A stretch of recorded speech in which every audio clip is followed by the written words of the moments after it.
Hi and welcome to Start the Week Stamping with Linda from lindaspapercraft.co.uk. I'm an independent Stampin' Up demonstrator, and I'm just going to show you a quick technique to use irregular shapes on cards, starting with a 6x6 piece of designer series paper. So I have here a tent fold, A6 basic white, thick basic white card base.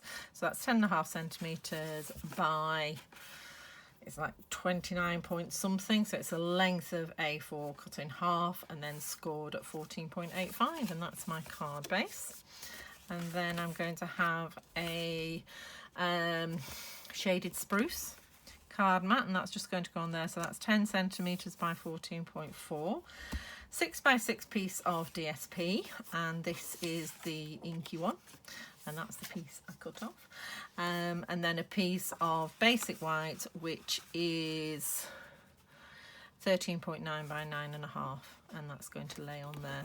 Okay, so this is going to be our decorative piece as well as this one. So, and this is the ornate floral embossing folder that I've used. You need one that's not very directional, if you have one, because it's actually going to go sort of that way. So you do need an embossing folder that hasn't got an obvious growth. Oh, I suppose if everything's going the same way it would look all right. You have to have a play. So, and then I'm also going to use some of the fine art ribbon as well, to match the gold in the designer series paper. So we're going to start with our designer series paper. Now you can either measure this or you can freehand it. I prefer to freehand it. And you need your trimmer. As I say, it's a 6x6, so obviously this is a 12 by 12 paper, so I have cut it into a 6x6 piece, but you can use it with a 6x6 piece as well. So, and what I want to do is I'm going to cut it, and you need to cut it about 1.5 inches in from either side. So you're cutting on an angle, you're cutting on the diagonal. So I'm going to roughly eyeball about the same either side. There we go. And I'm going to cut that straight through. So we've got a couple of sort of odd shaped triangles, and then I'm just going to put this on here, and you're going to cut again about 1.5 inches in. So I am going to put that, I'm just moving that up so you can see it.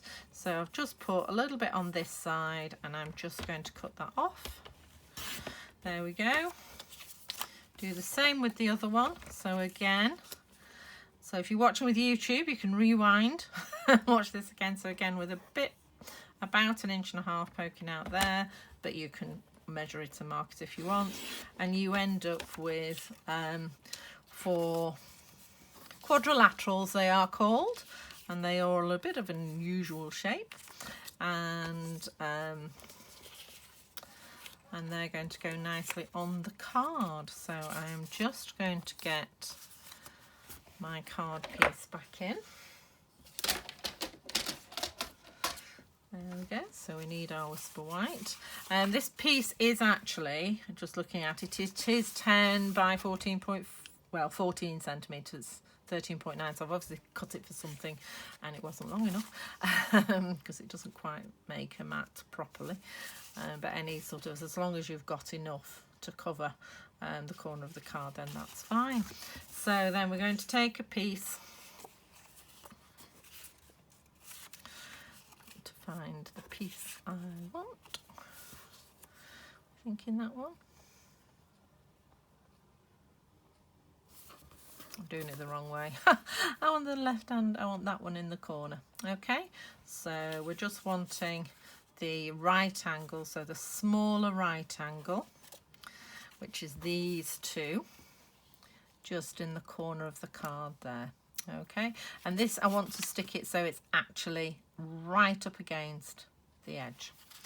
Okay, depending on how you cut your card, it could go either way, and I've not yet to manage to work out which way to do it. So sometimes, obviously, if you're using it this way, you can have it like that, although I quite like that with the ink on, and then you'd put your decorative piece there. Doing it this way, I'm just going to put it on this side and have the embossed piece over here. Okay, right, so let's just stick that on and get my trusty glue. It's thrown because it's the other way. Yes. No, that's not what I want. It's that one, isn't it? See, because it's such an odd shape, it takes a little while, so it's that way. Just double check that you've got it the right way. And I'm going to glue that on. Okay, so sticking that right into the corner there.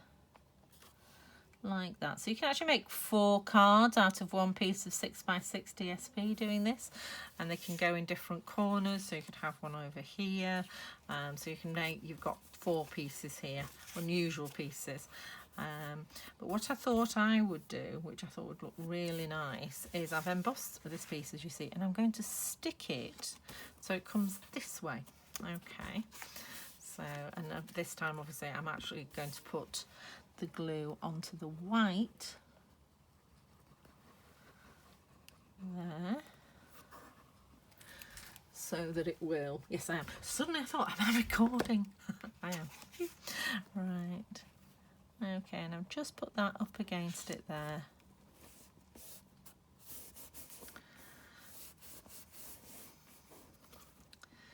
There we go.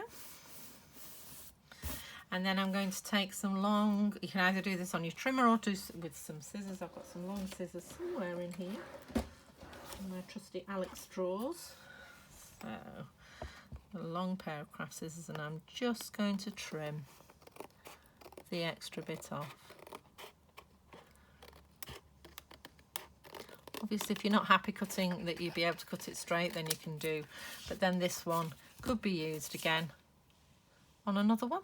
So you could use it again on the second card, and then we'll do the same here. And I'm just resting the edge of my scissors against the paper and making as few cuts as possible.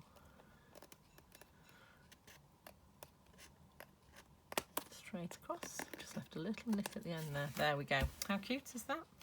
So, and then I am going to get my ribbon, which I'm using the Fine Art ribbon, which is in the current catalogue. I'm not sure if it's made it into the next catalogue. I shall have to have a look. And got some ribbon scissors here. Just going to pop that. And then using my snail, or my Stampin seal, as the new one is. Still on my old one. I had quite a stock before the new one came out, so I've not actually made it across yet. And then putting some on there as well, just to catch the ribbon, and then holding it. Yes, I have put it in the right place. So I'm just going to line that up along the join there.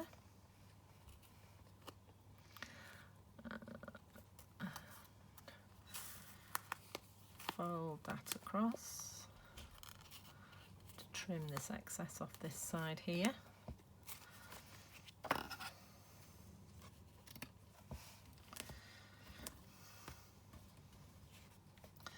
And then I'm going to glue that down onto the backing. Okay, so I'm getting my glue out again. A little bit on the ribbon so it glues down top and bottom. There we go.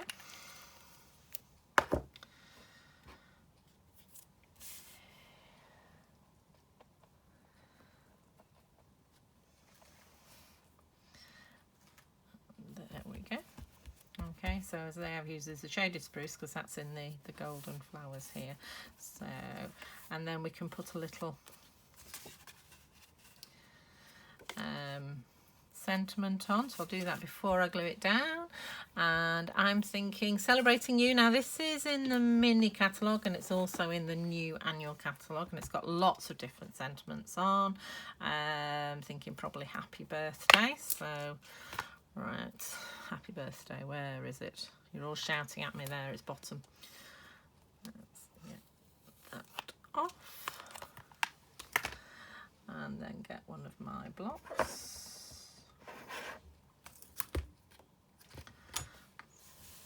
So where do we want it? Probably just in the middle there would look really nice. Okay, so I'll pick that up. Oh, ink, right. I think I'm going to go with the shaded spruce because I think putting even more of the Magenta Madness on would be a bit wow. So I'll get my shaded spruce ink pad out and we'll just pop some ink gently onto the stamp because you don't want to be catching the edges. I have just caught the edge just there. If you are going to clean it with your fingers, make sure you've got the ink off before you start stamping. Right, okay, so, and as I say, I think just there would look really nice. Okay, and I just thought that was an unusual little fancy front there for a very quick card to send to somebody. Doesn't take long at all. Just pop that on the front. There we go. And how cute is that? One little happy birthday card ready to go. Helpful if it was straight. That is the nice thing with the wet glue. You do have a bit of wiggle room. But also I've got tape on there, so not a huge amount. But there you go. Okay, so I think that's a nice pretty pretty card that you can send to anyone. And you could easily make 4 of them because you've got all your little pieces left over as well. So you could even use that on a card. Okay, I hope you've enjoyed that and I shall see you next week. Take care. Bye.